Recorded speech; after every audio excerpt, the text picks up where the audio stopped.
Halo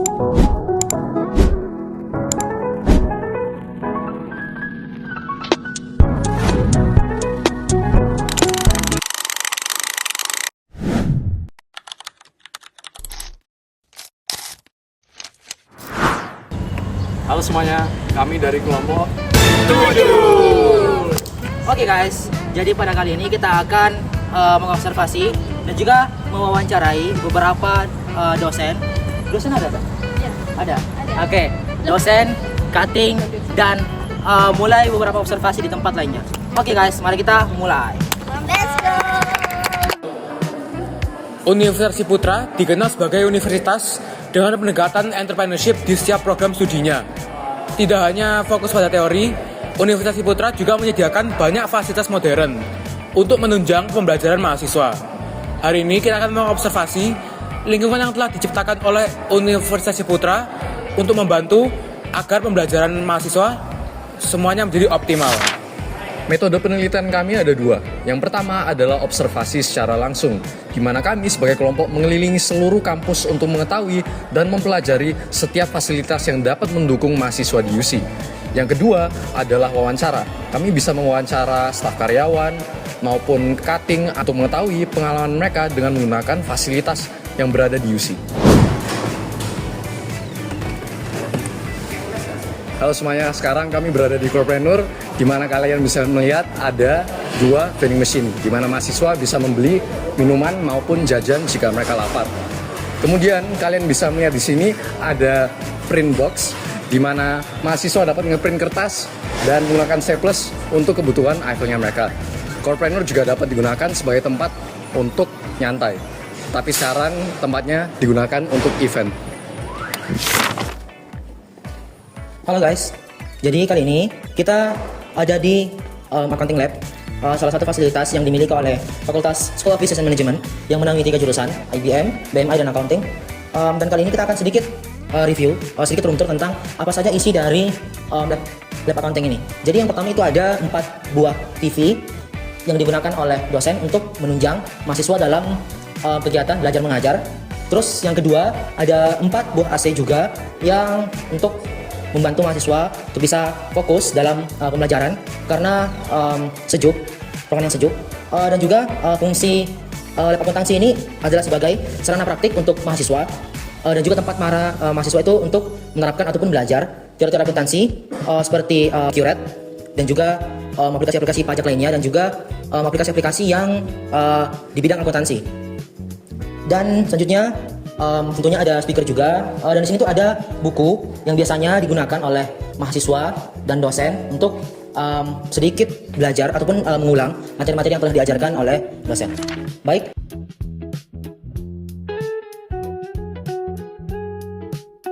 Halo, jadi sekarang kita lagi ada di student service. Di sini tempat di mana kita bisa menanyakan keperluan administrasi kita sebagai mahasiswa.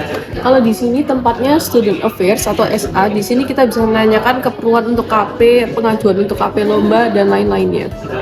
Halo kok, dari angkatan berapa dan namanya siapa? Halo, aku dari angkatan 22, nama aku Avendron Jonathan Farel. Oke kok, jadi hari ini aku mau interview nih mengenai fasilitas di UC. Untuk pertanyaan pertama, fasilitas apa sih yang paling sering Koko gunakan? Oke, fasilitas yang sering aku gunakan itu library karena sangatlah nyaman di situ. Oke, terus pertanyaan kedua itu menurut Koko bagaimana fasilitas kampus? Apakah sudah nyaman dan sudah bisa mendukung produktivitas mahasiswa?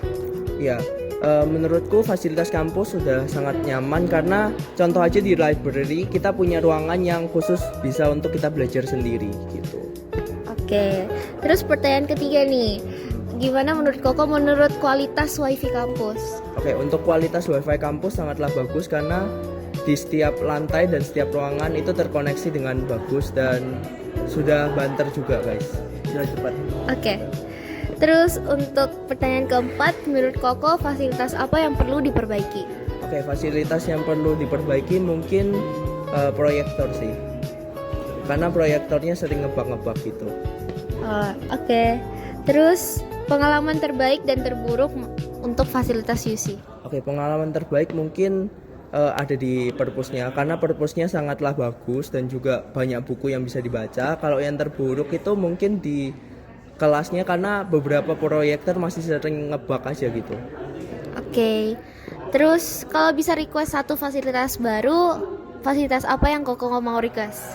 Mungkin fasilitas yang baru, karena kita udah banyak fasilitas jadi nggak perlu fasilitas baru, tapi mungkin yang harus dipergede lagi itu mungkin UC Sport aja karena ruangannya terlalu kecil gitu.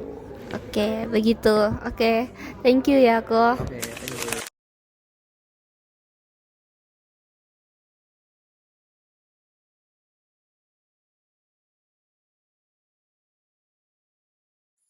Oke, jadi sekarang kita berada di lantai 3 Fakultas Kedokteran.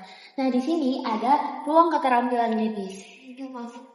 Jadi di sini mahasiswa kedokteran bisa melakukan uji coba atau simulasi untuk prosedur-prosedur medis. Makanya di sini ada kasur, ada alat tes mata, timbangan, dan alat ini. Lalu mereka juga bisa meminjam manekin di ruangan depan untuk melakukan simulasi real untuk prosedur-prosedur medisnya.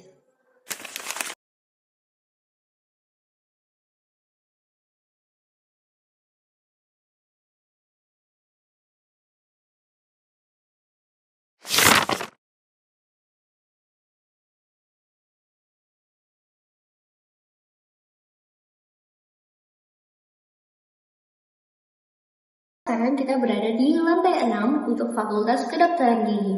Nah, di sini ada lab keterampilan klinik atau skill lab. Nah, di sini anak Fakultas Kedokteran Gigi itu bisa melakukan simulasi dan praktek untuk keterampilan-keterampilan medis mereka.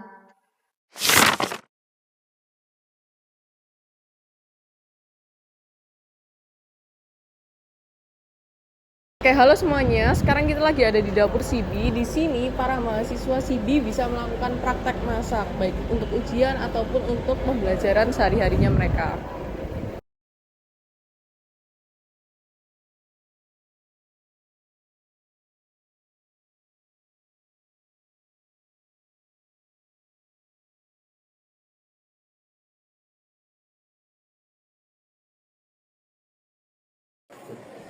Halo semuanya, selamat siang. Kali ini saya akan mewawancarai salah satu staf dari pihak perpustakaan UC. Dan kali ini saya bersama dengan Bapak siapa kalau boleh tahu, Pak? Pak Panji. Pak Panji. Oke. Jadi Pak, kami ini dari kelompok AFL 3 MOB ingin menanyakan tentang layanan-layanan apa yang kira-kira yang tersedia di perpustakaan UC yang bisa menunjang aktivitas perkuliahan mahasiswa, Pak. Ya, banyak sih untuk layanan-layanan yang ada di library ya. Jadi ada literasi informasi, kemudian penelusuran, kemudian ada trade-in, kemudian ada layanan peminjaman, layanan pengembalian, dan masih banyak lagi. Jadi tadi itu dan yang Bapak sebutkan itu merupakan fasilitas yang disediakan oleh UC untuk bagaimana caranya dia bisa menunjang fasilitas mahasiswa. Ya, betul. Oke. Baik Pak, kita masuk ke pertanyaan kedua, yaitu bagaimana mahasiswa itu bisa memanfaatkan ruang belajar di perpustakaan ini, Pak. Oke, ruang belajar itu terbagi menjadi 3 bagian di library. Yang pertama adalah di library lounge di luar, terus kemudian ada juga yang ada di meeting room, dan kemudian ada yang di bagian koleksi. Nah, ruang koleksi ini, jadi teman-teman bisa memanfaatkannya 24 jam, terutama yang ada di lounge dan kemudian yang ada di ruang meeting. Nah, itu yang dipakai bisa 24 jam. Nah, untuk peminjaman ruang meeting itu sudah kita sediakan untuk peminjaman. Bisa dipakai atau menggunakan kis masing-masing. Atau juga kalau waktu di library itu bisa QRIS. Sorry. Untuk menjadi ada QR-nya. Gitu. Seperti itu. Baik Pak, masuk ke pertanyaan ketiga. Perpustakaan ini apakah dia menyediakan e-jurnal, e-book dan juga database online yang bisa diakses oleh para mahasiswa dan mahasiswi? Nah, jadi untuk digital ini sudah kita sediakan e-jurnal dan e-book ya. E-jurnal itu ada database Emerald dan kemudian ada Science Direct dan masih banyak lagi. Dan itu bisa digunakan untuk seluruh sivitas akademik. Seperti itu. Jadi berarti dari pertanyaan 2 dan pertanyaan 3 ini tentunya banyak fasilitas ataupun banyak benefit yang bisa didapatkan oleh mahasiswa UC ya Pak. Betul. Selama dia masuk ke area perpustakaan ini. Nah, untuk benefit yang didapatkan di digital ya, terutama di e-jurnal. Nah, ini tidak hanya ketika sivitas atau mahasiswa berada di library, tapi bisa di luar UC. Itu bisa digunakan. Baik Pak, kita masuk ke pertanyaan selanjutnya yaitu apakah ada fasilitas yang paling sering dipakai dari semua fasilitas yang ada di library ini. Fasilitas apa yang paling sering diakses oleh mahasiswa, Pak? Yang paling sering adalah akses trade-in, yaitu untuk pengecekan plagiarisme. Jadi ini tidak hanya untuk mahasiswa ya, tapi seluruh dosen juga. Dan itu yang paling sering digunakan untuk cek plagiat. Oke. Baik Pak, kita masuk ke dalam pertanyaan selanjutnya. Apakah ada peningkatan fasilitas di UC ini, terutama di perpustakaan, dalam 1 sampai 2 tahun terakhir, Pak? Fasilitas ya? Ya. Fasilitas yang baru, Ya. yaitu meeting room dan juga lounge yang bagian depan. Nah, lounge bagian depan itu bisa digunakan untuk belajar mengajar, gitu. Dan itu yang pertama. Itu. Yang ini bisa digunakan di, misalnya contoh dosen, ya, dosen bisa booking ruangan di situ. Ya, yang kedua adalah peminjaman digital seperti ini, elektronik. Ya. Jadi ini bisa digunakan mahasiswa tanpa ke petugas peminjaman, jadi langsung pinjam di sini. Jadi mandiri, gitu ya. Ini yang paling baru. Oh, jadi fasilitas yang ada itu seperti kayak akses peminjaman buku secara elektronik, secara digital supaya dapat memudahkan mahasiswa, Pak. Ya, Supaya nggak perlu untuk ketemu dengan staf perpus lagi untuk menyerahkan tentang peminjaman buku. Betul. Baik Pak, selanjutnya kita masuk dalam pertanyaan terakhir. Apa hambatan ataupun tantangan terbesar dalam pengelolaan fasilitas perpustakaan menurut Pak?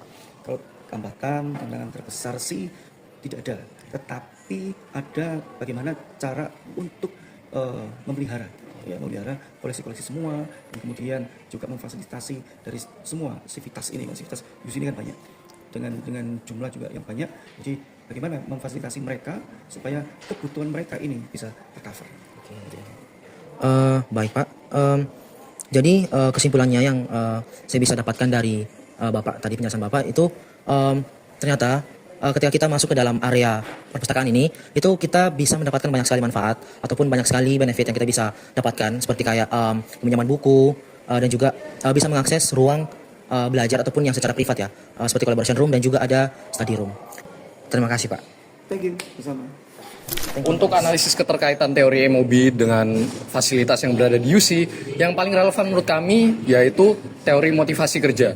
Salah satunya adalah teori motivasi Herzberg, khususnya faktor higienis, yang menjelaskan tentang faktor eksternal yang mempengaruhi motivasi kerja. Contohnya lingkungan dan sudah pasti fasilitas juga, yang dapat mendukung mahasiswa di UC untuk belajar secara lebih efisien dan efektif juga. Tidak hanya mahasiswa, kenyamanan staf juga tidak kalah penting. Menurut teori sikap kerja, fasilitas yang memadai bisa berkontribusi terhadap terciptanya sikap kerja yang positif. Misalnya ruangan ber-AC ataupun imbalan yang sepadan dengan hasil kerja. Oke guys, jadi di kesempatan kali ini itu kita akan memberikan saran ataupun solusi yang dapat dilakukan oleh pihak kampus. Yang pertama itu colokan listrik yang mungkin jumlahnya harus ditambahkan, dan yang kedua itu ada di proyektor kelas. Dalam beberapa kesempatan ketika kami kelas itu ada masalah, yaitu proyektornya itu tidak berfungsi dengan baik. Untuk kemudian Nah, selanjutnya ada pun saran untuk salah satu fasilitas yang ada di kampus ini, yaitu seperti perpustakaan. Karena di perpustakaan yang ada di UC itu menyediakan yang namanya study room dan collaboration room. Nah, mungkin dari pihak kampus bisa menambahkan lagi beberapa ruangan, 1 atau 2 yang mirip untuk para mahasiswa yang ingin belajar secara privat. Dan juga mungkin bisa disediakan kualitas AC yang lebih baik agar para mahasiswa yang ingin belajar privat itu bisa lebih nyaman. Oke, sekian video kali ini. 1, 2, 3. Thank you for watching. One is the loneliest number that you'll ever do. Two can be as bad as one. It's the loneliest number since the number one.